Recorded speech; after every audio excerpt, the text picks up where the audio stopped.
Boa noite. Boa noite. O juiz Sérgio Moro aceita o convite para assumir um Ministério da Justiça com atribuições maiores. Diz que vai seguir uma ampla agenda anticorrupção e anticrime organizado. E que deixa imediatamente de julgar processos. Inclusive do ex-presidente Lula. A nomeação do juiz, conhecido pela atuação na Lava Jato, recebe críticas do PT e aliados. E é elogiada por outros partidos, juízes e associações de magistrados. O presidente eleito Jair Bolsonaro afirma que o ministro Moro vai ter liberdade total na escolha da equipe e que poderá fazer investigações sem qualquer interferência. A Polícia Federal vai investigar a execução da vereadora Marielle Franco e do motorista Anderson Gomes. E cientistas dizem que os oceanos estão se aquecendo mais do que se previa. A partir de agora, no Jornal Nacional.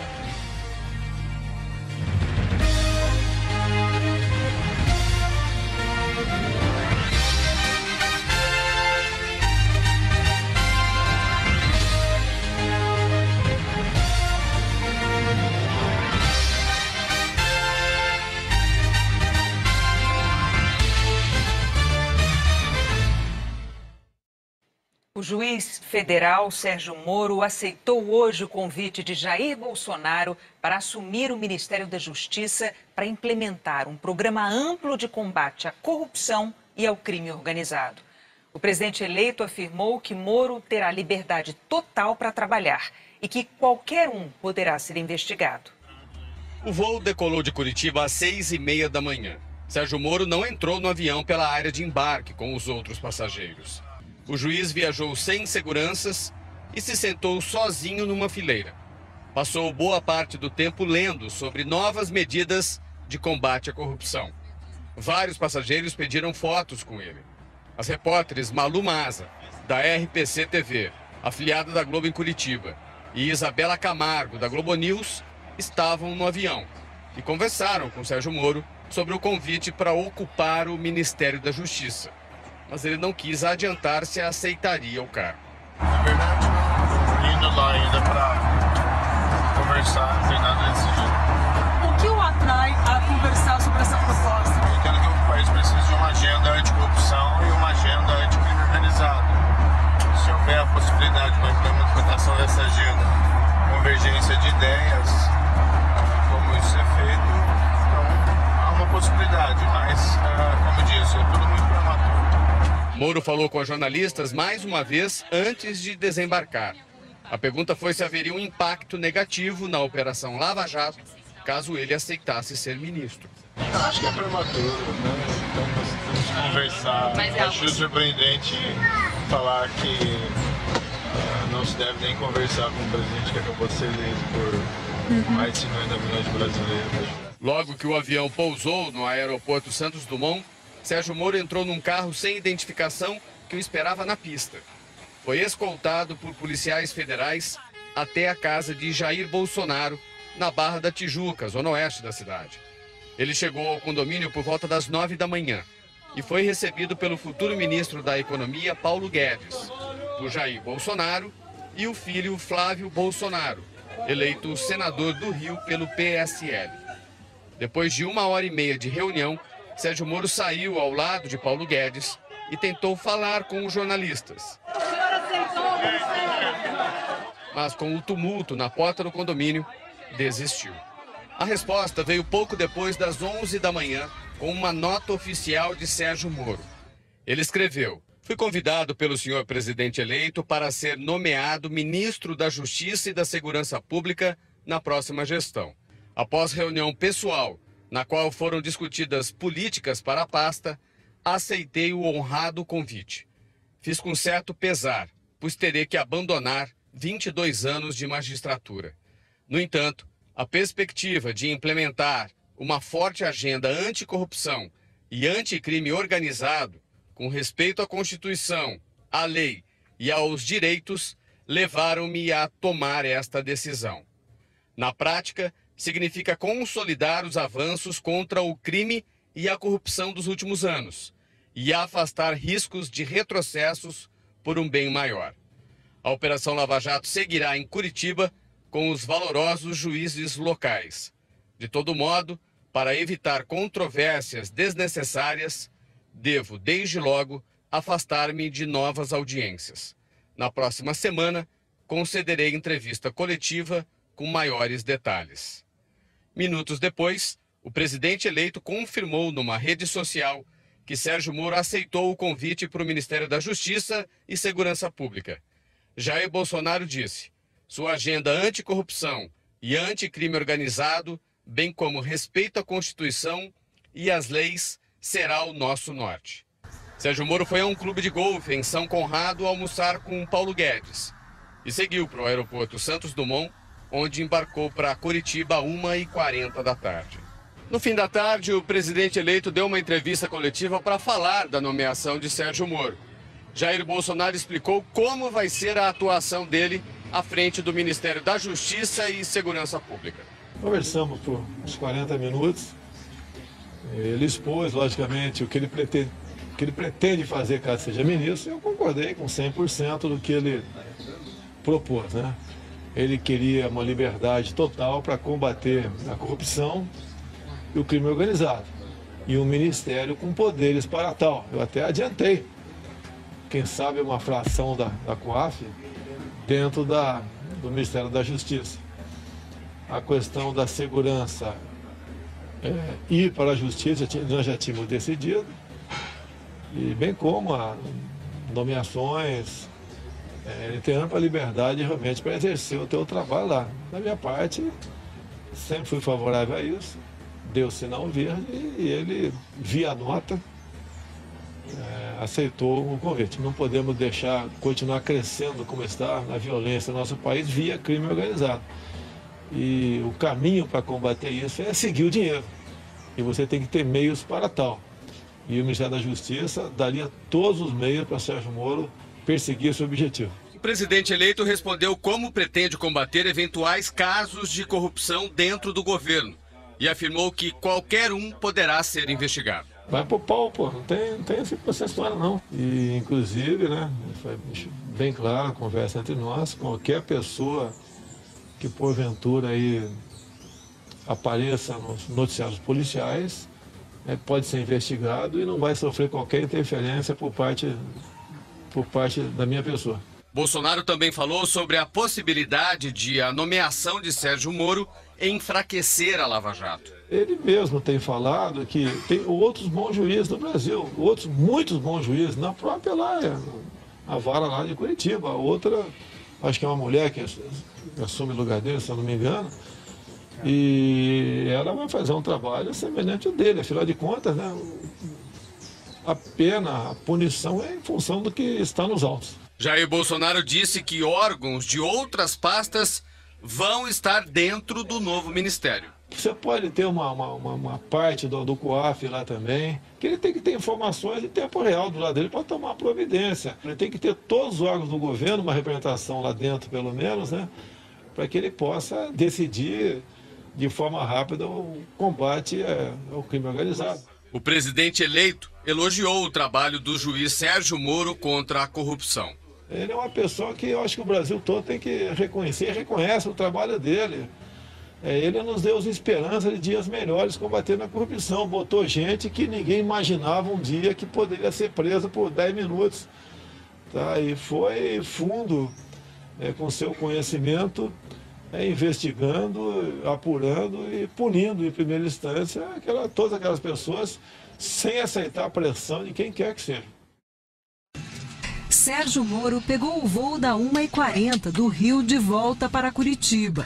Ele foi aplaudido pelos outros passageiros e voltou a falar rapidamente com a imprensa. Na verdade, a ideia é essa de agenda anticorrupção e anticrime organizado, respeito à Constituição, às leis e direitos fundamentais. O voo fez uma escala aqui no aeroporto de Congonhas, em São Paulo. O juiz Sérgio Moro não ficou aqui na sala de embarque com os outros passageiros. Depois de chegar a Curitiba, Moro saiu do aeroporto em um carro da Polícia Federal. O juiz Sérgio Moro nasceu em 1972 em Ponta Grossa, na região central do Paraná, e se formou na Universidade Estadual de Maringá, no norte do estado. Doutor em Direito do Estado, fez especializações sobre lavagem de dinheiro na Universidade de Harvard, nos Estados Unidos. Moro passou no concurso para juiz com 24 anos e assumiu a 13ª Vara de Curitiba, que é especializada em lavagem de dinheiro. Entre 2003 e 2007, foi o juiz do caso Banestado e condenou o doleiro Alberto Youssef pela primeira vez. Em 2012, foi nomeado assessor especial da ministra Rosa Weber, do STF, no julgamento do mensalão do PT. Foi em 2014 que Sérgio Moro se tornou conhecido no Brasil ao assumir a Operação Lava Jato. Em 4 anos, condenou 140 pessoas. A sentença do ex-presidente Lula foi em julho do ano passado, muito antes da campanha eleitoral. Em janeiro deste ano, a condenação de Lula foi confirmada em segunda instância. E foi essa decisão dos desembargadores do TRF4 que tornou o ex-presidente inelegível e o levou a ser preso. Sérgio Moro já se antecipou e vai deixar de ser juiz para assumir o cargo de ministro. A Constituição Federal diz no artigo 95 que os juízes não podem exercer outro cargo ou função salvo o magistério. E Moro está liberado da quarentena.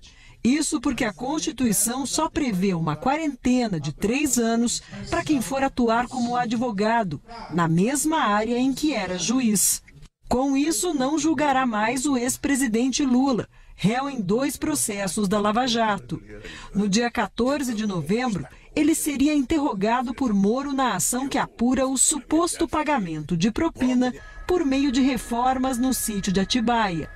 Nas alegações finais de um outro processo, o que apura se Lula recebeu propina da Odebrecht quando ainda era presidente por meio de um apartamento em São Bernardo do Campo e de um terreno em São Paulo, que abrigaria a nova sede do Instituto Lula, a defesa pede a anulação do processo.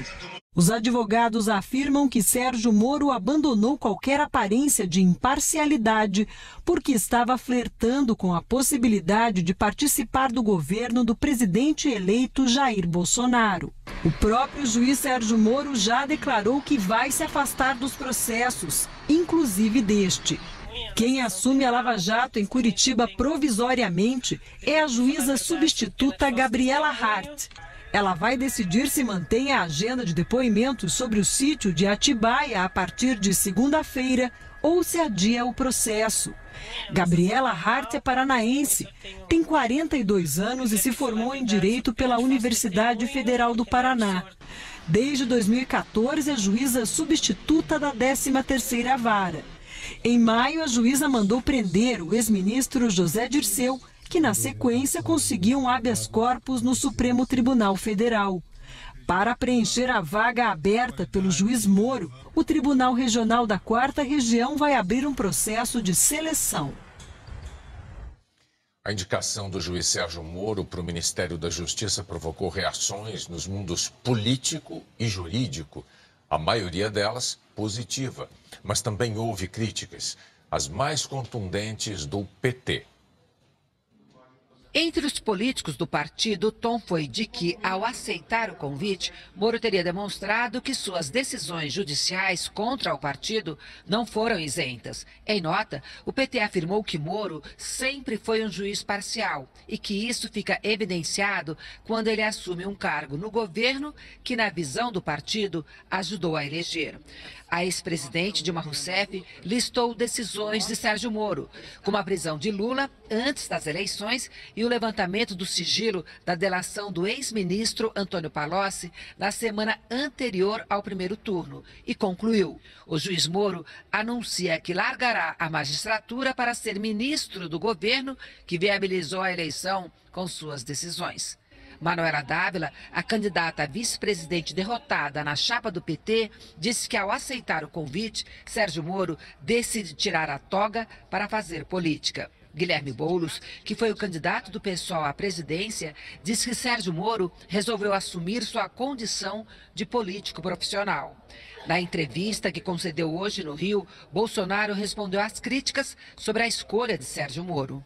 Como é que o senhor responde às críticas do PT sobre a indicação do juiz Sérgio Moro para o Ministério da Justiça? Se eles estão reclamando é porque eu fiz a coisa certa. Bolsonaro disse também que antes da campanha jamais teve relacionamento com Moro. Olha, eu nunca tive com o Sérgio Moro, a não ser 6 meses atrás, um encontro no aeroporto, eu apertei a mão dele e ele apertou a mão e foi embora, não bateu um papo comigo. Logicamente ficou meio estranha aquela situação, mas 15 dias depois ele ligou para mim, eu falei por quase 20 minutos com ele, eu estava no Piauí, e foi desfeito o mal-entendido. E eu falei que ele tinha que ter um comportamento semelhante àquele mesmo, qualquer afinidade com político, né, poderia dar margem para críticas futuras. Fora isso, nunca eu conversei, eu apertei a mão do Sérgio Moro em lugar nenhum. Tenho um profundo respeito por ele, o que me fez, acabando as eleições, convidá-lo para a gente bater um papo e, quem sabe, né, acertar a vinda dele para a justiça, como ele aceitou, como estava aberto para ele também a questão do Supremo no futuro. O ex-presidente do STF, ministro Aires Brito, disse ao jornal o Globo que Moro no governo compromete a imagem do judiciário, que os magistrados devem manter o máximo de distância dos outros dois poderes. Isso não parece rimar com o espírito da coisa, de um membro do judiciário pedir exoneração e já se transportar com mala e bagagens para um cargo do Poder Executivo. Indicado para a Casa Civil do novo governo, o deputado Onyx Lorenzoni afirmou que o papel da oposição é criticar, mas que a presença de Moro no governo é a certeza do combate à corrupção. O Bolsonaro disse desde o início, né, a gente sempre falou, no futuro governo não haverá o toma lá da cá.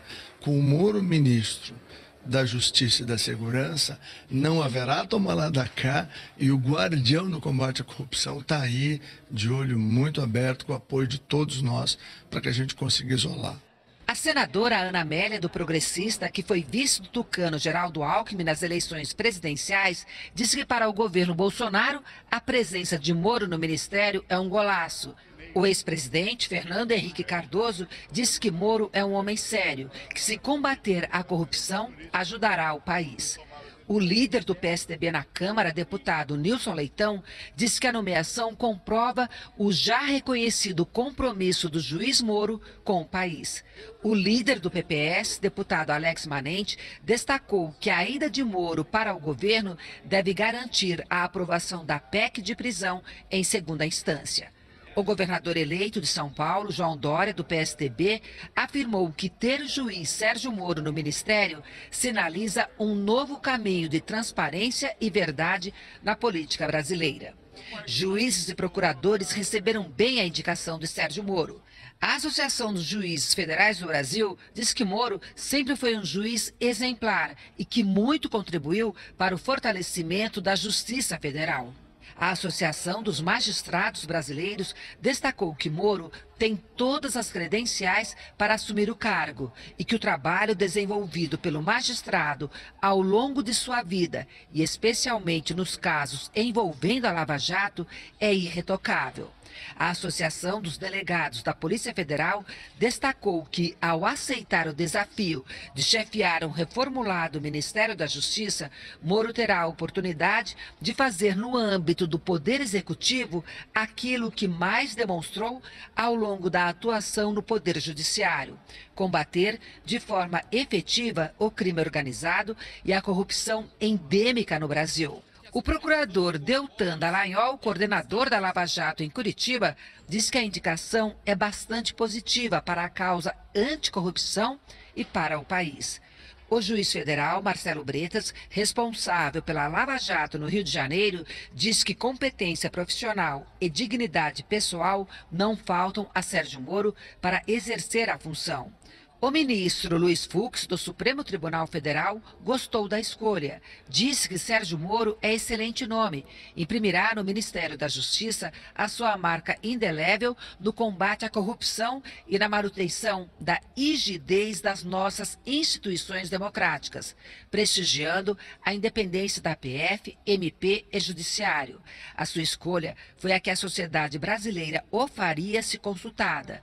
É um juiz símbolo da probidade e da competência. Escolha por genuína meritocracia. O juiz Sérgio Moro vai assumir um novo Ministério da Justiça com poderes ampliados. O novo Ministério da Justiça vai nascer de uma fusão com o atual Ministério da Segurança Pública, criado no governo Temer.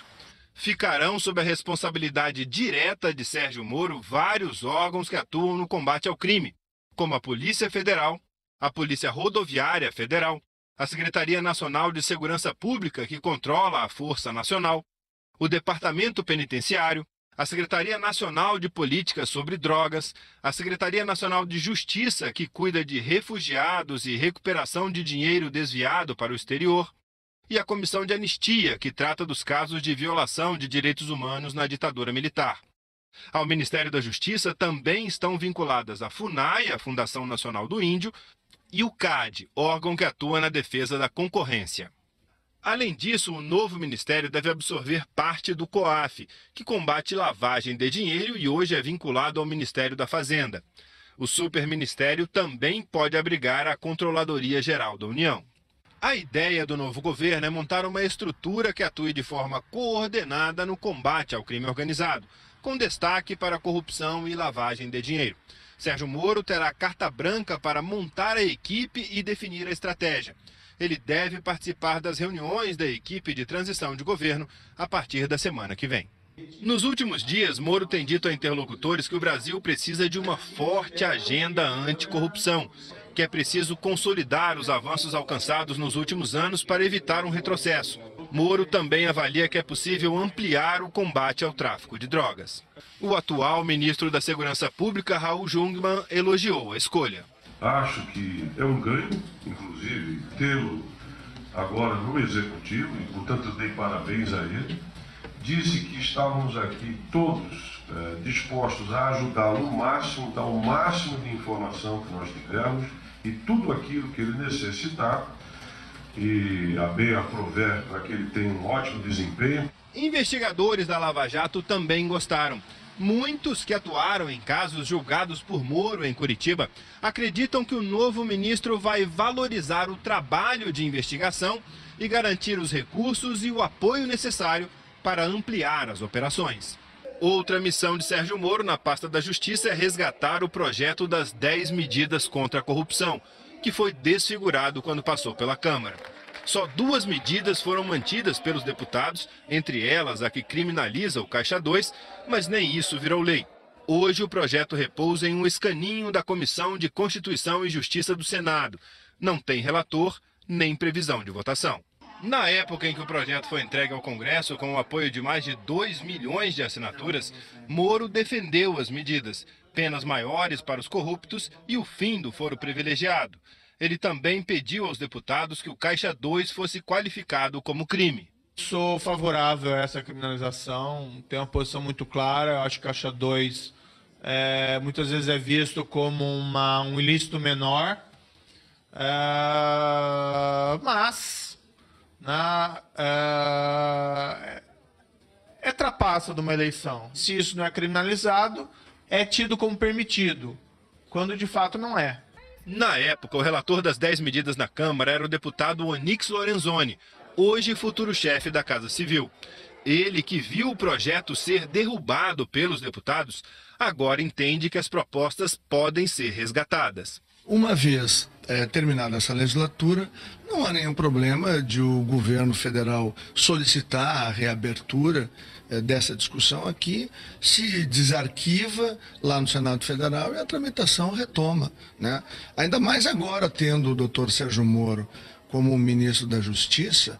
E há uma outra iniciativa capitaneada pela Transparência Internacional que reúne propostas de combate à corrupção feitas a partir de experiências bem-sucedidas em todo o mundo, que agora serão levadas em consideração. Na viagem para o Rio de Janeiro, Moro estava com o livro dessas novas medidas nas mãos. Na entrevista coletiva que concedeu hoje, o presidente eleito Jair Bolsonaro voltou a falar sobre a proposta de fusão dos Ministérios da Agricultura e do Meio Ambiente e disse que a decisão ainda não foi tomada. Dei a ideia. Depois, com o passar do tempo, os próprios ruralistas acharam que não era o caso, para evitar pressões internacionais, entre outras coisas. E eu falei que eu estou pronto para voltar atrás, se for o caso, não tem problema nenhum. Só que quem vai indicar o ministro do Meio Ambiente será também o senhor Jair Bolsonaro. Então, vai ser uma pessoa realmente que não vai botar ninguém lá por pressão de ONGs e ter um trabalho xiita voltado ao meio ambiente. Nós queremos preservar o meio ambiente, mas não da forma como o Ministério vem fazendo ultimamente. No primeiro momento, houve quase uma unanimidade dos ruralistas em querer a fusão, certo? Hoje em dia não existe mais unanimidade. Então tem mais 2 meses para decidir. Mas pelo que está aparecendo, vão ficar distintos, mas eu que vou nomear os 2 meses. Jair Bolsonaro voltou a afirmar que a reforma da Previdência será uma das prioridades do governo. A equipe dele já sinalizou que vai propor um sistema novo no ano que vem. Mas o presidente eleito disse hoje que apoia a aprovação de parte do projeto que já está no Congresso. A intenção nossa é saber o que nos espera para o ano que vem, buscar alguma maneira de aprovar alguma coisa no corrente ano, como digo, a reforma da Previdência. Se pudéssemos dar um passo que seria muito bem-vindo. Eu quero ver a última versão dela com mais cuidado. E a semana que vem já vou estar a par dela, né? E eu sei que quase que uma ressaca depois das eleições. Eu sei que o parlamento fica esvaziado. Quem perdeu a eleição está mais afastado de Brasília, quem ganhou está comemorando. Então tem essa dificuldade para conseguir um quórum qualificado. Por isso que eu tenho falado, né? Não é a proposta que eu quero, o Paulo Guedes quer, ou quem quer que seja quer, é aquela que pode ser aprovada pela Câmara. Jair Bolsonaro também comentou uma possível inclusão dos militares na reforma da Previdência. O que eu tenho falado é o seguinte, eu não sou corporativista. Se dermos todos os direitos que existem no artigo 7 da Constituição aos militares, você pode botar na Previdência, só que daí você não governa, você perde as Forças Armadas. Os militares, ao longo de 30 anos de serviço, na verdade, trabalham 45. E não estamos brigando por fundo de garantia, hora extra, direito à greve, seja lá o que for. Mas é diferente, assim como um trabalhador comum que trabalha aí na construção civil, você não pode botar 65 anos para ele, que a partir dos 60 ele não consegue carregar um saco de cimento de 50 quilos mais. Se eu simplesmente ficar sentado lá na cadeira e olhando para o céu, nós vamos transformar numa Grécia, e não queremos isso. Nós temos que ter capacidade para se antecipar a problemas e coragem para tomar decisões. O presidente eleito voltou a falar sobre a futura relação do governo dele com a imprensa. Hoje em dia a imprensa está muito diversificada. Eu cheguei aqui graças às mídias sociais. E quem vai fazer a seleção, qual imprensa vai sobreviver ou não, é a própria população. A imprensa que não entrega a verdade nos seus jornais, nas televisões ou nos alto-falantes de rádio, vai ficar para trás. O presidente eleito também disse que pode transferir a embaixada brasileira em Israel de Tel Aviv para Jerusalém. Em maio, a mudança da embaixada dos Estados Unidos provocou polêmica internacional. O status final de Jerusalém é uma das questões mais controversas no conflito entre israelenses e palestinos. Os dois lados consideram a cidade como capital. A questão da embaixada, quem decide a capital? Se o Brasil mudar a capital para o Rio de Janeiro, mudou, não há problema. Os outros países, obviamente, viriam para cá com suas embaixadas. Eu não vejo um clima pesado em você transferir, mudar a embaixada lá de Israel. Não vejo nenhum problema com a coisa. Não é uma questão de vida ou morte. Nós temos todo o respeito com Israel, temos com o povo árabe.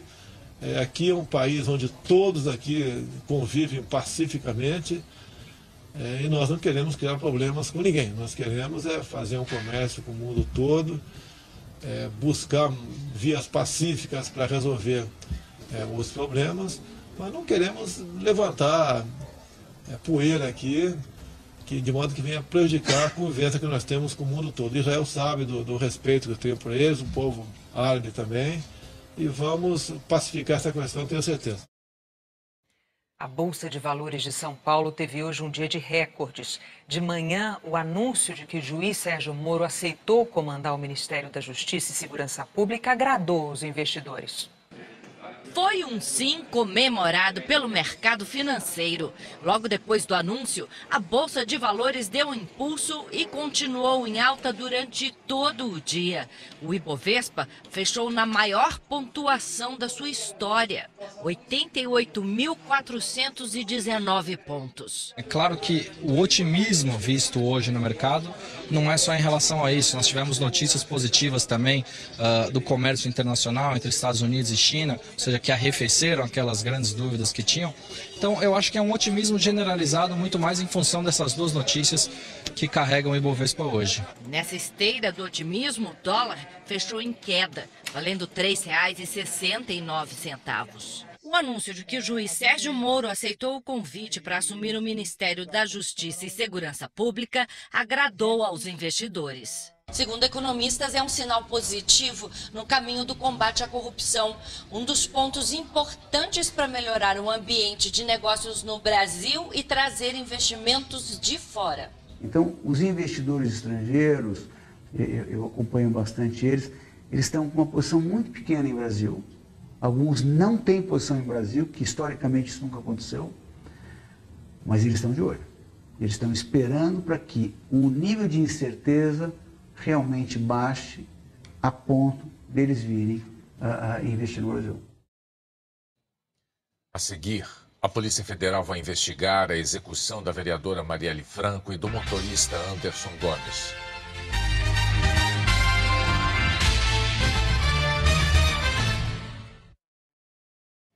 Quase 8 meses depois do assassinato da vereadora Marielle Franco e do motorista Anderson Gomes, a Polícia Federal entrou no caso. O inquérito vai apurar a existência de uma organização criminosa que estaria atrapalhando a investigação. Um dos suspeitos do crime fez denúncias contra a cúpula da Polícia Civil do Rio. O pedido para que o caso Marielle Franco seja investigado pela Polícia Federal foi feito pela Procuradora-Geral da República. Raquel Dodge informou ao ministro da Segurança, Raul Jungmann, que a medida é necessária porque 2 depoimentos tomados no Rio Grande do Norte apontam novas suspeitas. Esses depoimentos foram tomados recentemente. Eu diria que eles têm um pouco mais de um mês e meio, o primeiro deles. E o segundo é bem mais recente, deve ter 15 a 20 dias. Raquel Dodge também pediu que a Polícia Federal proteja as famílias dos depoentes. A TV Globo apurou que um dos depoimentos seria do ex-policial militar Orlando de Oliveira Araújo, Orlando de Curicica, preso na Penitenciária Federal de Mossoró desde junho. Orlando é apontado pela Polícia Civil do Rio como um dos principais suspeitos da morte da vereadora Marielle Franco e do motorista Anderson Gomes, quase 8 meses atrás.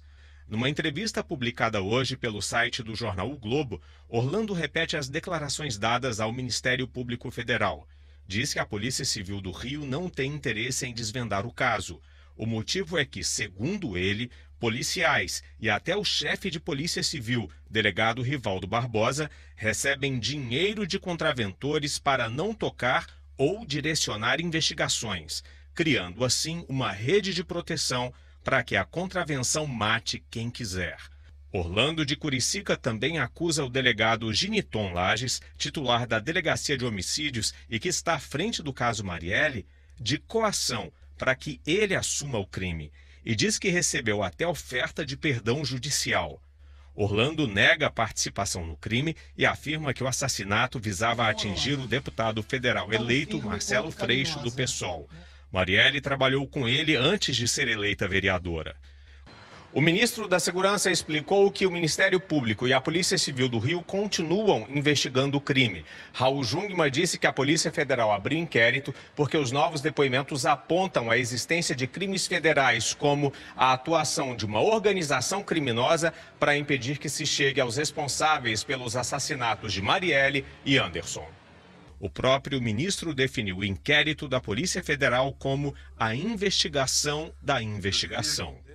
A Procuradoria-Geral da República, com base nesses depoimentos, nessas acusações de que existe uma organização criminosa integrada por agentes públicos, integrada por milícias, integrados por interesses os mais diversos, políticos e assim por diante, para impedir, para obstar, para desviar e não permitir que se elucide o crime da Marielle e do Anderson, então toma esta providência, que é a requisição da Polícia Federal, que investigue esses agentes, esses milicianos, esses todos que estão envolvidos em não permitir que se chegue aos executores e aos mandantes do assassinato, do brutal assassinato da Marielle Franco e do seu motorista.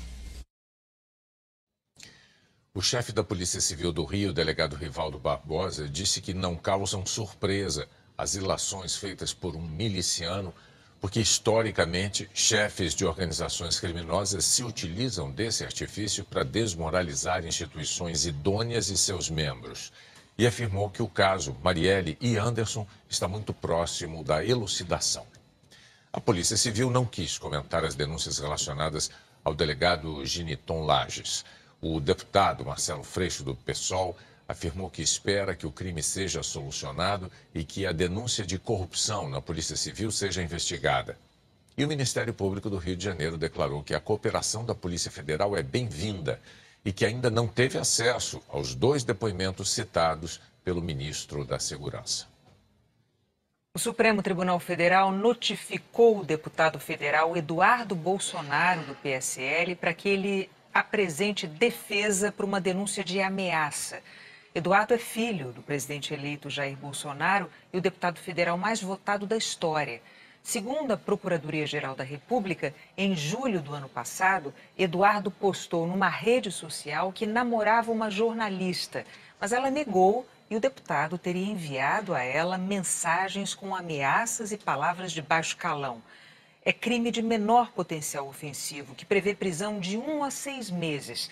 A PGR pediu que Eduardo pague uma multa de R$50 mil por danos morais e propôs acordo para encerrar o processo se ele prestar serviços à comunidade e destinar parte do salário a vítimas de violência doméstica por 1 ano. A defesa do deputado Eduardo Bolsonaro declarou que vai se manifestar no processo.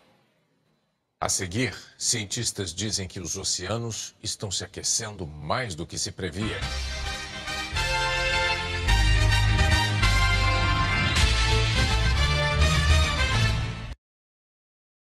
Milhares de funcionários do Google no mundo todo saíram às ruas para protestar contra o que chamaram de tolerância da empresa com executivos denunciados por assédio sexual.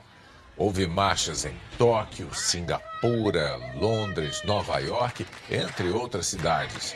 Os manifestantes reivindicaram também igualdade salarial e de oportunidades e a possibilidade de fazer uma denúncia de abuso sexual de forma segura e anônima. A direção do Google reconheceu que as manifestações de hoje mostram que nem sempre a empresa está certa e se comprometeu a tomar medidas concretas para melhorar. Mergulhadores encontraram uma das caixas pretas do avião que caiu no mar de Java, na Indonésia. Ela está danificada e não se sabe se é a que registra os dados técnicos do voo ou se é o gravador de voz da cabine de comando. 189 pessoas morreram na queda do Boeing 737, que tinha só 2 meses de uso. Um estudo publicado hoje por cientistas americanos concluiu que os oceanos estão se aquecendo mais do que se imaginava. Faz décadas que os cientistas vêm alertando sobre o perigo do aquecimento da Terra. Eles vêm dizendo que a gente precisa poluir menos, que se a temperatura média do planeta subir mais 1 grau, as consequências serão dramáticas. Grandes inundações, secas, tempestades ainda mais fortes, aumento da fome e da miséria. Pois agora, um estudo liderado pela Universidade de Princeton indica que a gente está caminhando para isso numa velocidade maior do que se imaginava. Os cientistas usaram um novo método para estudar o aquecimento dos oceanos. Antes, eles mediam a temperatura da água em vários pontos do planeta, mas as amostras não eram suficientes para retratar toda a enormidade dos oceanos. Nesse estudo, eles mediram a quantidade de oxigênio e gás carbônico na atmosfera. A presença desses gases aumenta à medida que os oceanos ficam mais quentes. Por isso, eles servem como indicadores. A conclusão? A cada ano entre 1991 e 2016, os oceanos absorveram 60% mais calor do que se imaginava. Existe outra forma de ler esses resultados, não apenas pela temperatura, mas também pelo tempo. Se o planeta está se aquecendo a uma velocidade mais alta do que se imaginava, a gente tem menos tempo para fazer alguma coisa.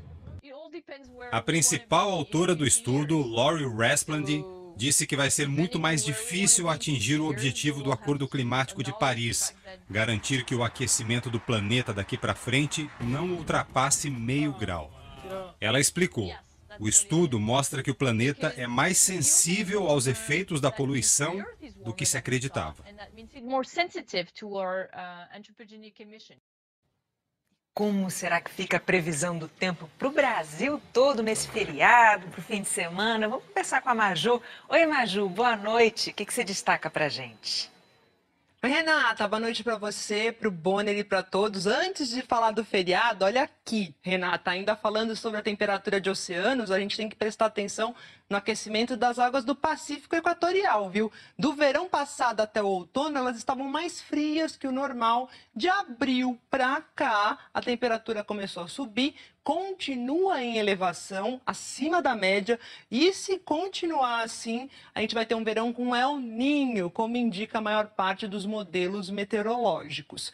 Esse fenômeno, ao deixar o oceano aí mais quente, altera a circulação dos ventos, e essa alteração bagunça com o tempo em vários cantos do mundo. Aqui no Brasil, o Ninho, esse menino travesso, rouba a chuva lá do extremo norte do país, que fica mais seco, despeja um pouco mais de água do que o normal na região sul, e aqui no sudeste não é chuva não o impacto, mas o calor, Renata, a região fica mais seca, mais quente, desculpa, e isso tende a acontecer no próximo verão. Ixi, então vamos para o feriado, qual é a previsão?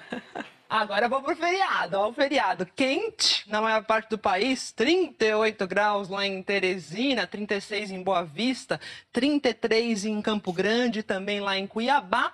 Sul e parte do Sudeste terão um feriado com temperaturas mais amenas, 25 graus em Porto Alegre, 23 em Florianópolis, em São Paulo com 24 graus e Curitiba só com 21. Será aquele dia de chove não molha, com uma chuva que vai e vem. Esse chove para também deve predominar aí no Rio de Janeiro, que terá máxima de 28 graus. Já em BH, em Vitória, faz 30 graus e tem previsão de pancada à tarde com raios. Mas é entre Goiás, Mato Grosso, aqui Rondônia, a parte do sul do Amazonas, que as pancadas devem chegar com mais vigor. Estão no caminho dos temporais Brasília e Goiânia, onde fará 30 graus, e Porto Velho, com 35 de máxima. E para não dizer que eu não falei de sol, ele volta a brilhar o dia todo lá no Rio Grande do Sul, onde choveu muito nos últimos dias, e em parte de Santa Catarina, continua reinando aqui no Nordeste, no norte do Pará e no Amapá. Renata. Tá dado o recado. Obrigada, Maju. Até mais. Até mais. A seguir, um brasileiro garantido na final da Sul-Americana. E o Palmeiras eliminado na Libertadores. O Brasil garantiu um representante na decisão da Copa Sul-Americana pelo terceiro ano seguido. Uma das semifinais vai ser entre o Fluminense, que venceu e eliminou o Nacional ontem em Montevidéu, e o Atlético Paranaense, que perdeu no tempo normal, mas superou o Bahia na decisão por pênaltis. Na Libertadores, o Palmeiras foi eliminado. Ábila fez 1-0 para o Boca Juniors, obrigando o clube brasileiro a vencer por 3 gols de diferença. Aí veio um empate com o Luan. Teve até virada do placar com Gustavo Gomes. Mas Benedetto, o algoz da primeira partida em Buenos Aires, entrou de novo para empatar. O Boca Juniors vai fazer uma final argentina contra o River Plate. O Jornal da Globo é depois de melhores anos de nossas vidas. Boa noite. Boa noite, bom feriado.